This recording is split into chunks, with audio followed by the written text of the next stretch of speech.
अभी हम लोग साइंस पार्ट 2 का सेकेंड लेसन सीखने वाले हैं, जिसका नाम है life processes in living organism. Living organism के अंदर डिफरेंट लाइफ प्रोसेसेस कैसा होता है, life processes in living organism 1, ऐसा इस लेसन का नाम है, life processes in living organism 1। Okay, अभी उसका फर्स्ट जो टॉपिक है, जिसका थोड़ा रिवीजन है प्रीवियस ईयर का, living organism and life process. Living organism में कौन आता है, डिफरेंट माइक्रोब्स आते हैं, बैक्टीरिया आते हैं, एनिमल आते हैं, प्लांट्स आते हैं। ओके, ये सब आते हैं लिविंग ऑर्गेनिज्म। अभी लिविंग ऑर्गेनिज्म में हम लोग किसके बारे में सीखने वाले हैं, तो हम लोग सीखने वाले ह्यूमन बीइंग के बारे में। जब हम लोग डेली जितना भी काम करते हैं, ओके, हमारा बॉडी जितना भी काम करता है वो कैसे काम करता है, बॉडी कैसे काम करता है, हमारे बॉडी के अंदर डिफरेंट प्रोसेस होता है। कौन सा, रेस्पिरेशन होता है, डाइजेशन होता है, सर्कुलेशन होता है, एक्सक्रीटरी, ये सब अलग अलग प्रोसेस है, सिस्टम्स है, वो कोऑर्डिनेशन से काम करते हैं। अकेला अकेला कोई काम करता है क्या, रेस्पिरेशन सिर्फ अकेला काम करता है क्या, लंग्स काम करता है क्या, नोज काम करता है क्या, नहीं। हर एक अपने अपनी लेवल पे, जैसे रेस्पिरेशन है, डाइजेशन है, सर्कुलेशन है, एक्सक्रीशन है, और बहुत सारे प्रोसेस, ये हमारे बॉडी में एक कोऑर्डिनेटली काम करते रहते हैं। अभी ये सब प्रोसेस होने के लिए, ये सब सिस्टम को काम करने के लिए क्या लगता है, वो लगता है एनर्जी। क्या लगता है उनको, एनर्जी। एनर्जी, अभी एनर्जी कहां से मिलता है हम लोग को, तो एनर्जी आप बोल सकते हो कि हम लोग को मिलता है जो हम लोग डेली फूड खाते हैं, उससे मिलता है। उससे क्या मिलता है, एनर्जी। किसके लिए मिलता है, जो भी हम लोग लाइफ प्रोसेस कर रहे हैं, ओके, डेली का जो भी हम लोग वर्क कर रहे हैं, हमारे लिए जो भी एनर्जी लगेगा वो हम लोग को मिलेगा फूड से। अभी हम लोग एक ही तरीके का फूड खाते हैं क्या, अलग अलग फूड खाते हैं। ओके, चावल खाता है, ओके, कोई चपाती खाता है, फ्रूट्स खाते हैं, लीफी वेजिटेबल्स खाते हैं, बहुत सारे ऐसे अलग अलग तरीके का हम लोग फूड खाते हैं। ओके, तो फूड में ऐसे कौन से न्यूट्रिएंट्स रहते हैं, फूड में न्यूट्रिएंट्स रहते हैं, न्यूट्रिएंट्स, कौन से न्यूट्रिएंट्स रहते हैं फूड में, न्यूट्रिएंट्स, फूड में न्यूट्रिएंट्स रहते हैं, कार्बोहाइड्रेट, ये फर्स्ट है। सेकेंड हम लोग बोल सकते हैं प्रोटीन, थर्ड हम लोग बोल सकते हैं फैट्स, और भी रहते हैं विटामिन वगैरह, बहुत सारे रहते हैं, अलग अलग तरीके के विटामिन। हम लोग सिर्फ यहां पे यही देखते हैं। ओके, तो एनर्जी के लिए हम लोग क्या लेते हैं, फूड। फूड के अंदर कौन से न्यूट्रिएंट्स रहते हैं, कार्बोहाइड्रेट रहता है, प्रोटीन रहता है, फैट्स रहता है, ये न्यूट्रिएंट्स हम लोग लेते हैं। अभी हमारे अंदर, ह्यूमन बीइंग के अंदर, ये एनर्जी बनाने का काम किधर होता है, ये आप लोगों ने सीखा है 8th स्टैंडर्ड में, जहां पे आप लोगों ने सेल्स के ऑर्गेनेल्स देखे थे अलग अलग। ओके, तो एनर्जी बनाने का जो काम होता है वो किधर होता है, सेल के अंदर एक पार्ट होता है, बॉडी होता है, सेल का ऑर्गेनल होता है, जिसका नाम है माइटोकॉन्ड्रिया। माइटोकॉन्ड्रिया, इस माइटोकॉन्ड्रिया में एनर्जी बनाने का काम होता है। ओके, तो अभी हम लोगों ने क्या देखा कि हम लोग को डेली वर्क के लिए क्या चाहिए, एनर्जी। एनर्जी किससे मिलता है, जो भी हम लोग फूड खाते हैं। फूड के अंदर क्या रहता है, अलग अलग तरीके का फूड रहता है, carbohydrate, protein, fats and vitamin, अलग अलग तरीके के विटामिन, जिससे हम लोग को एनर्जी मिलता है। अभी ये एनर्जी बनाने का काम अपने अंदर, ह्यूमन बीइंग के अंदर या फिर एनिमल के अंदर किसमें होता है, माइटोकॉन्ड्रिया में होता है। ये सेल का ऑर्गेनेल है जिसका नाम है माइटोकॉन्ड्रिया, इसमें एनर्जी बनाने का काम होता है।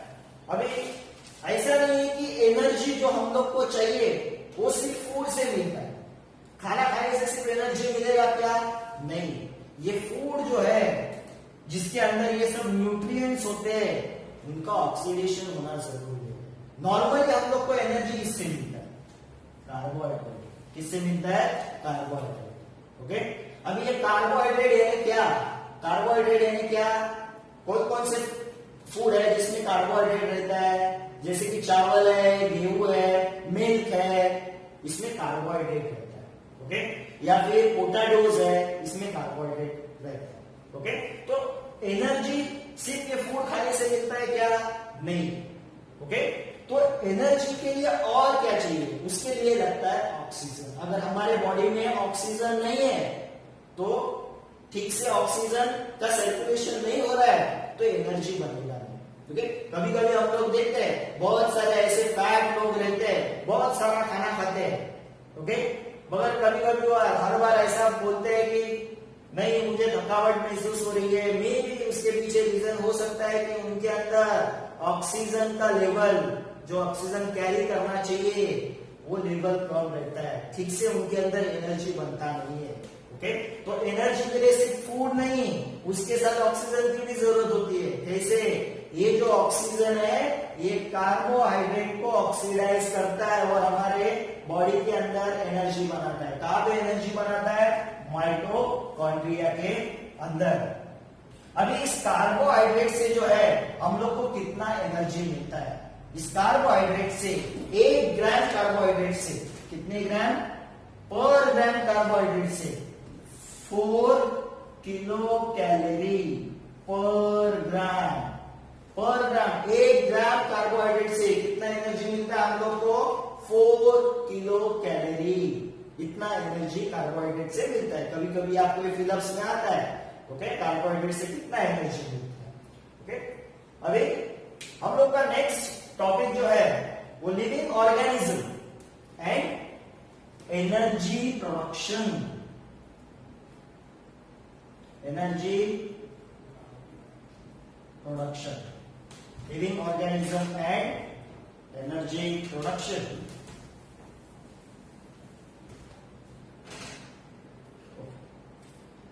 तो हम लोगों ने देखा एनर्जी प्रोडक्शन ह्यूमन बीइंग में कहां पे होता है, या फिर एनिमल में किधर होता है? माइटोकॉन्ड्रिया में। ओके, माइटोकॉन्ड्रिया में एनर्जी बनाने के लिए सिर्फ फूड चाहिए क्या? नहीं, फूड के साथ और क्या चाहिए? ऑक्सीजन। ऑक्सीजन कहां से आएगा? रेस्पिरेशन से। ऑक्सीजन कहां से आएगा? रेस्पिरेशन। अभी तक हम लोगों ने लोअर स्टैंडर्ड में रेस्पिरेशन का क्या डेफिनेशन देखा था? इनहेल और exhale of air. Air inhale करना, कार्बन डाइऑक्साइड बाहर छोड़ना, इसको हम लोग रेस्पिरेशन बोलते थे। अभी यहाँ पे हम लोग को रेस्पिरेशन का क्या डेफिनेशन है? Respiration is related to energy production. Okay, release, respiration का डेफिनेशन क्या है? रिलीज ऑफ एनर्जी, एनर्जी बनाना, release of energy, energy release होता है। किससे रिलीज होता है? From food, assimilated food. Assimilated food यानी क्या? जो भी हम लोग फूड खाते हैं उससे एनर्जी बनाने का जो प्रोसेस है उसको बोलते हैं रेस्पिरेशन। ओके, रेस्पिरेशन का क्या डेफिनेशन है? Process of release of energy from the assimilated food. ये हो गया रेस्पिरेशन का डेफिनेशन। क्यों?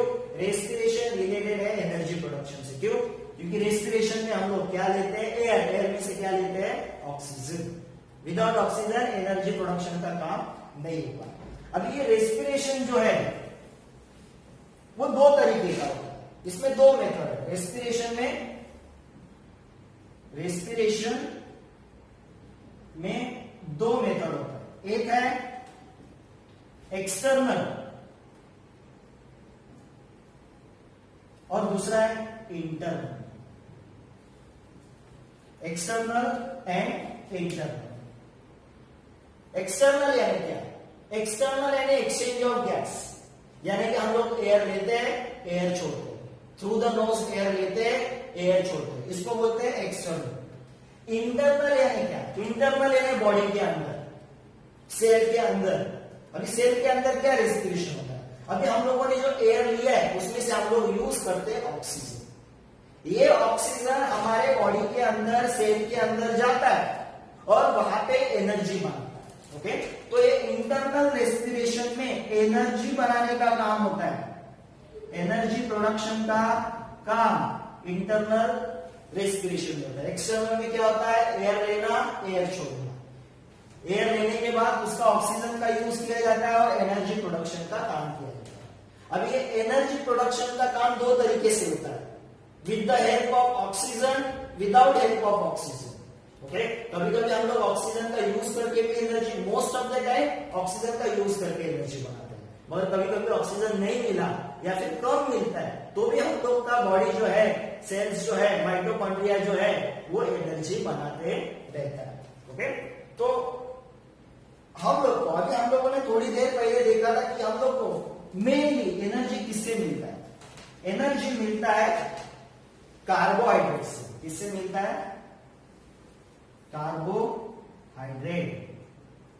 ये कार्बोहाइड्रेट होता है ऑक्सीडाइज। कौन उसको ऑक्सीडाइज करता है, ऑक्सीजन। ओके, अभी कार्बोहाइड्रेट का कौन सा कंटेंट यूज किया जाता है, कार्बोहाइड्रेट के अलग अलग टाइप्स है, फॉर्म्स है, उसमें से ग्लूकोज नाम का एक कंटेंट है। ग्लूकोज, फ्रुक्टोज, सुक्रोज, लैक्टोज, ऐसे कार्बोहाइड्रेट के अलग अलग टाइप है। तो ये ग्लूकोज का एक कार्बोहाइड्रेट का एक टाइप है ग्लूकोज, उससे हम लोग को एनर्जी मिलता है। इस ग्लूकोज को कौन ऑक्सीडाइज करता है, ऑक्सीजन, और एनर्जी बनाता है in the form of ATP. ATP के बारे में हम लोग आगे सीखेंगे।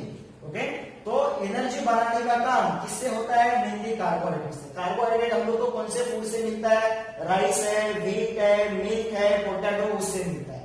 ओके, कार्बोहाइड्रेट का एक फॉर्म है जिसका नाम है ग्लूकोज। बॉडी सेल के अंदर, साइटोप्लाज्म के अंदर ऑक्सीडाइज होता है और एनर्जी बनता है कौन से फॉर्म में, एटीपी। ओके, एटीपी का फुल फॉर्म है एडिनोसिन ट्राइफॉस्फेट, वो अभी हम लोग आगे देखेंगे। ओके, इतना समझा है कि कार्बोहाइड्रेट ऑक्सीडाइज होता है और एनर्जी बनाता है in the form of ATP.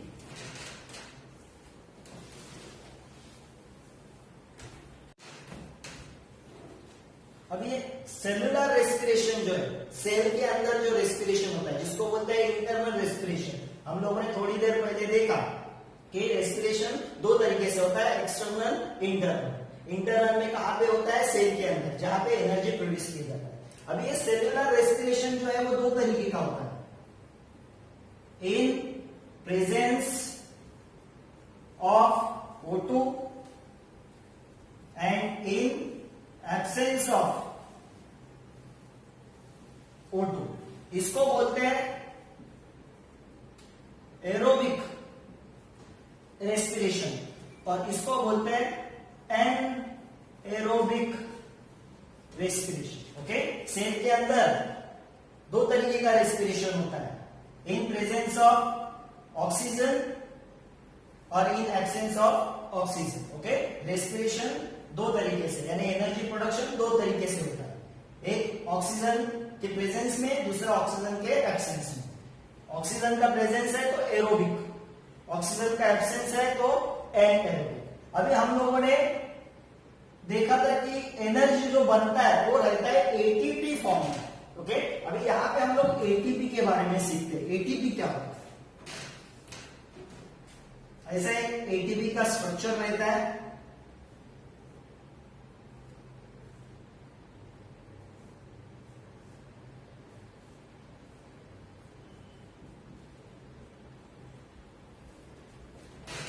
ये है एटीपी का स्ट्रक्चर, इसका नाम है ATP, adenosine triphosphate, adenosine triphosphate, ये इसका नाम। ओके, ये इसका स्ट्रक्चर। अब इसमें क्या क्या रहता है, इसमें रहता है ये वाला जो पार्ट है,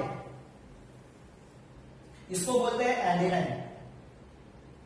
एडेनाइन क्या होता है, जब हम लोगों ने डीएनए के बारे में स्टडी किया था लास्ट ईयर, उसमें एक नाइट्रोजन बेस है जिसका नाम है adenine. Adenine, guanine, cytosine, thymine, ये सब नाइट्रोजन बेस है, तो ये एडेनाइन रहता है। ये कौन है, इसका नाम है पेंटोज, जो राइबोज के अंदर आता है। राइबोज का एक टाइप है जिसका नाम है पेंटोज शुगर। ये एडेनाइन यानी कौन, नाइट्रोजन बेस कंपाउंड, ये पेंटोस शुगर, और ये है 3 फॉस्फेट ग्रुप। तो ये 3 जब एक साथ आते हैं तो बनता है एटीपी। क्या क्या रहता है एटीपी में? एटीपी का स्ट्रक्चर है, उसमें रहता है एडेनाइन, नाइट्रोजन बेस, ये है पेंटोस शुगर जिसको बोलते हैं राइबोस, और फॉस्फेट ग्रुप। अभी ये एटीपी यानी एनर्जी रिच मॉलिक्यूल, ये एक मॉलिक्यूल है, एक बड़ा एक मॉलिक्यूल है, ओके। ये एनर्जी रिच मॉलिक्यूल यानी एनर्जी से भरा हुआ ये मॉलिक्यूल है एटीपी, ओके। तो ये एटीपी के बारे में हम लोगों ने देखा। एटीपी का नाम क्या है, फुल फॉर्म क्या है? Adenosine triphosphate. किससे बना रहता है? Adenine, pentose sugar and phosphate group. और एटीपी यानी क्या? एनर्जी रिच मॉलिक्यूल, जिसमें एनर्जी भरा हुआ रहता